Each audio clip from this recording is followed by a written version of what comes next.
Welcome to the Spring SOL Writing Administration Workshop for Lynbrook Elementary School. New for Spring 2014, documented need for paper and pencil test as indicated on Testing Memo 17. We will use the FCPS forms for this, but at Lynbrook, we do not have any students that are eligible for the paper pencil test. All students are expected to test online with the exception of the following. There's a new security agreement as well. This has been emailed to you. Please print it, sign it, and bring it to the next scheduled face-to-face training on March 4th, 2014. The online window is March 3rd to the 21st. At Lynbrook, we will be testing March 18th and March 19th, with makeup scheduled for March 20th and 21st. Who test? Students who are enrolled in and will complete grade 5 at the end of the school year. Students not participating in the test are students who are participating in VAP, the VGLA for writing, retained students who have already passed the test, and LEP exempt students. We will take care of homebound students. Any student who is homebound will test as well. Points of emphasis. Multiple choice components contain tests that are technology enhanced. The writing test has 2 parts and it's given on 2 different days, multiple choice, and then the short paper, which is the writing prompt. The short paper responses are limited to 52 lines on TestNav. Both parts must be completed to earn a score. Points of emphasis, toolbars and manipulatives. Only available tools will show in the toolbar, and a table is in the examiner's manual. Manipulatives. Students are allowed scratch paper. It can be lined or unlined, graph, grid paper, sticky notes, index cards. They must be blank and a single color. A pen or pencil and a highlighter or colored pencil in one color.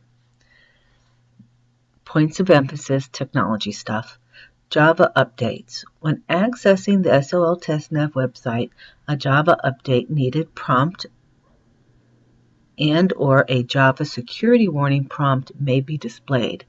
Keep in mind that Java security prompts may appear each time the TestNav website is accessed. If prompted with Java update needed, respond by checking the box at the bottom and clicking later, and if prompted with a security warning, respond by clicking either don't block or allow.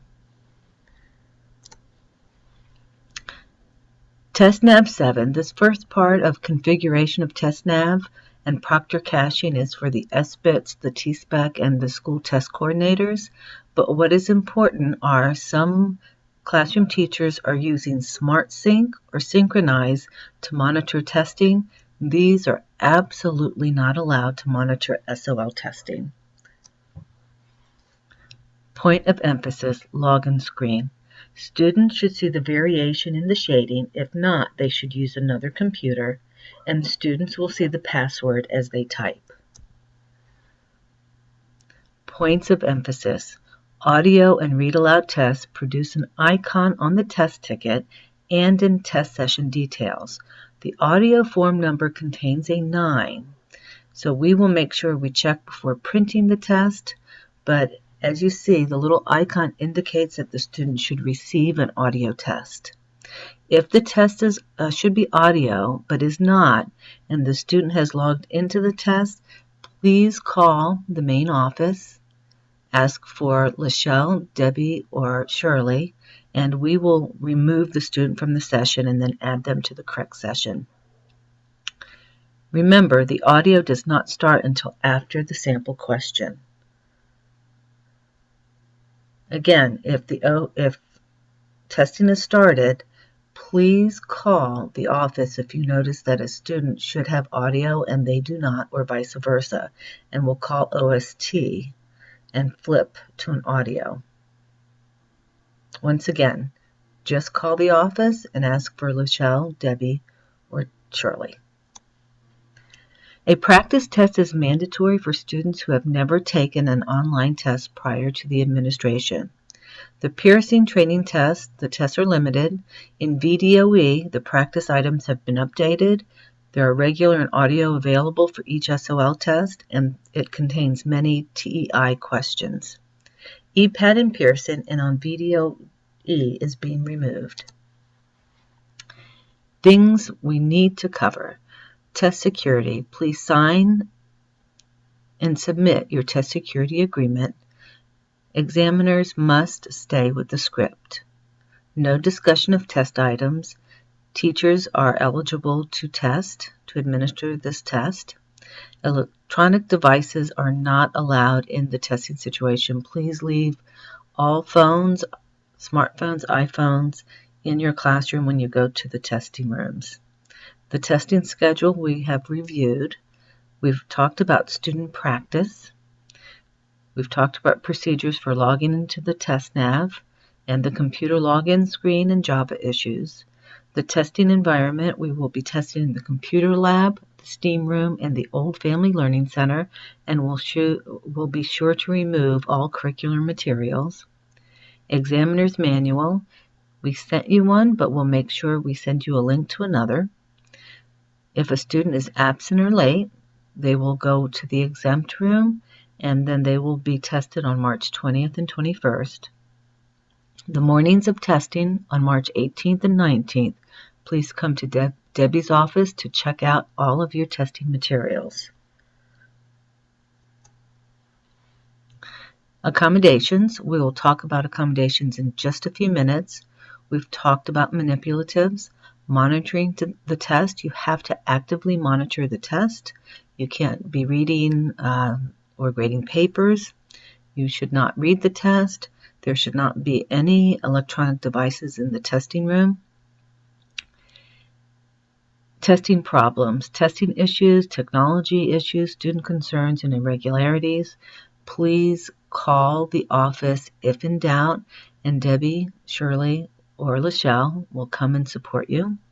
Closing the test. You have to make sure you collect all student materials.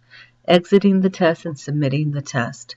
We will talk about exiting and submitting, and then procedures for students returning to class. All students must remain in their secure testing location until materials have been collected. And then closing of test sessions or shutting the computers down. Lachelle, Debbie, and Shirley will take care of that. Materials needed for testing. For examiners and proctors, you need the examiner's manual, the test booklets, the read-aloud test booklet or test ticket, and the approved manipulatives and a student roster. For students, we'll have a test ticket, test booklet, or answer document, pencils, approved manipulatives, and accommodations such as dictionaries, graphic organizers, etc. As we mentioned earlier, any accommodation that a student uses throughout the year in the classroom can be used, if allowed, on this test. The assumption is you have these materials, dictionaries and such. If you do not, please let us know this week. No manipulative should be used by students during an online test that involves touching, writing on, and/or tracing on the computer monitor. These include patty paper, transparencies, and dry erase and overhead markers. Test Implementation Manual, Test Items. Examiners may not give help or clues on test items, may not direct or remind students to use certain methods. Unless specified as an accommodation, the examiner may not use the student's mouse or keyboard. Examiners may not prompt students to go back to any questions, including unanswered and flagged for review. You have to tell the students, read the screen carefully. We've taught our students previously that read the screen carefully was code word for you have some unanswered or flagged questions. If a student is unsure about a question or If a student is sure they answered a question but it appears as unanswered, you may tell the student that to make sure he used the pointer to indicate the answer.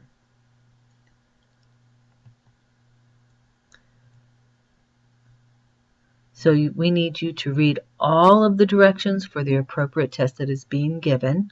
You must stay with the script. Verify that the students do not have electronic devices. Proceed with caution when answering student questions. Please review your examiner's manual. Do not discuss the test items. Remind students of this policy. Students must remain in testing conditions until test is submitted, and then you have to account for all test booklets before you sign them out. So our practice is once the student believes that they've finished the test, they raise their hand. The proctor goes over. If you need to use the words, read the screen carefully, then you do. If not, you tell them to go to next, and then you prompt them to submit. They should not submit until the proctor has prompted them to submit. So when a student is finished, they will be directed to raise their hand. Accommodations. Students with IEPs, 504s, and LEP participation plans. Accommodations should be consistent with those used in the classroom. They should be in C-STARS or the 504 plan or the LEP accommodation plan. LEP students must have a current WIDA score to be eligible. Duly identified students, their IEP and LEP plan should mirror each other. LEP documentation of participation form should be in the student's file. And LEP students with a level 6 or 10 are not eligible for accommodations. And do not worry about coding. This is something that Shirley or Debbie or Lachelle will do. Common accommodations. So we have the read aloud number 10. So examiner reads to the student. Online, multiple choice, puts student in the same sessions in order to get the same numbers, and the examiner also gets a ticket and will read the test from their computer. The short paper, there is not a read aloud drop down to choose from. Tests can still be read aloud. The examiner has to read the checklist for the writers to the group and then read the prompts individually to students. Rule of 2. As always, we have to do the rule of 2, either one examiner and 2 recording devices, or one examiner, 1 proctor, and the signed read-aloud affidavit. Common accommodations continued. Audio 10 and 11. Students access the test by listening to a recorded test of the version of the test. Headphones are plugged into the computer. Flexible schedule or frequent breaks. We do not have any paper or pencil testing. Bilingual dictionary and English dictionary, we'll see the next slide. And we don't have to worry about mark and test booklets. Please take a minute to review the English dictionary and bilingual dictionary allowable accommodation.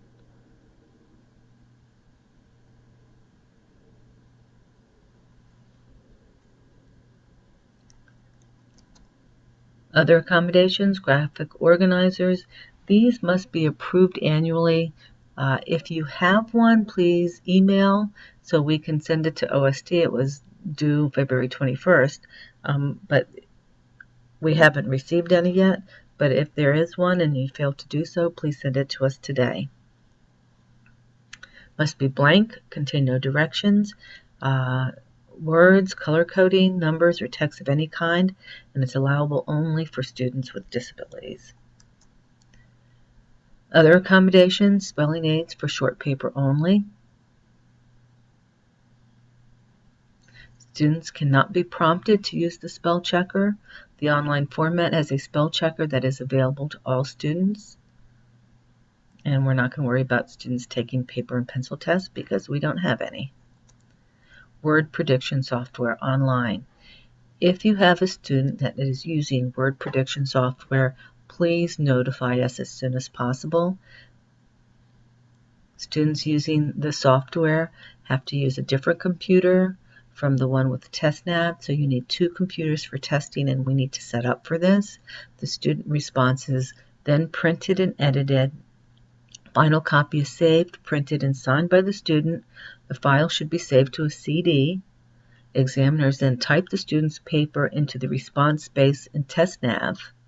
A second adult must be able to verify the typed response, and both transcriber and verifier should sign the original document. We'll skip this slide. Dictation to a scribe. Examiner should have experience working with the student. Student must direct scribe to format, capitalize, and punctuate as needed. Student does not have to spell each word. Students may review the draft and make corrections, and then the rule of 2 applies, or a signed affidavit. Online, scribe can type directly into the response space on TestNav, or the scribe can type the student's response in a different computer, and then the student might need a printed copy to edit. After edits are complete, the examiner would type the response to TestNav, and we'll skip that paper pencil. Materials that are not allowed are thesaurus or any electronic devices.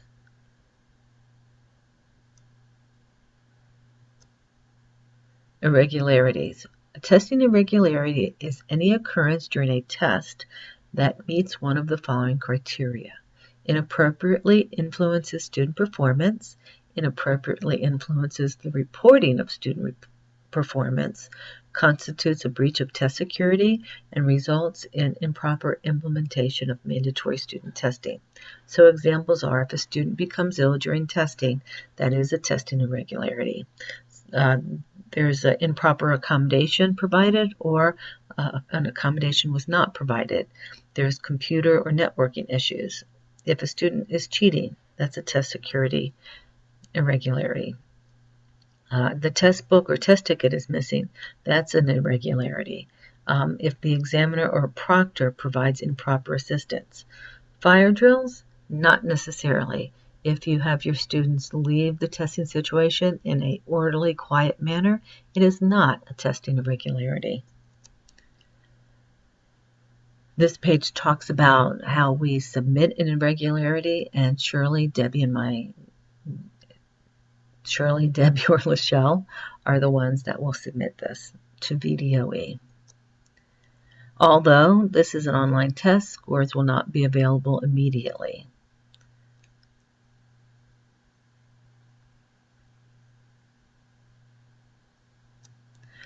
So the next few slides talk about online resources. We'll be sending a letter to parents by the end of this week or Monday at the latest. Here is the VDOE webpage and the SOL practice items for training your students. Pearson Access, and then filing for irregularities. So action items: you need to read the examiner manual, and we will talk about student groups in our face-to-face meeting. Please go to TeacherShare 2 to SOL writing folder to ensure that we have the correct students marked as exempt, and we'll start making our groups. We look forward to seeing you in our face-to-face on March 4th, 2014.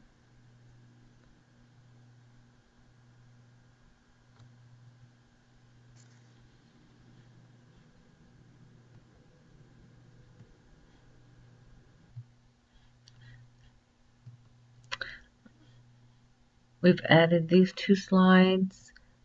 These are the available tools that you see on TestNav, and a continuation. Okay, once again, we look forward to seeing you on March.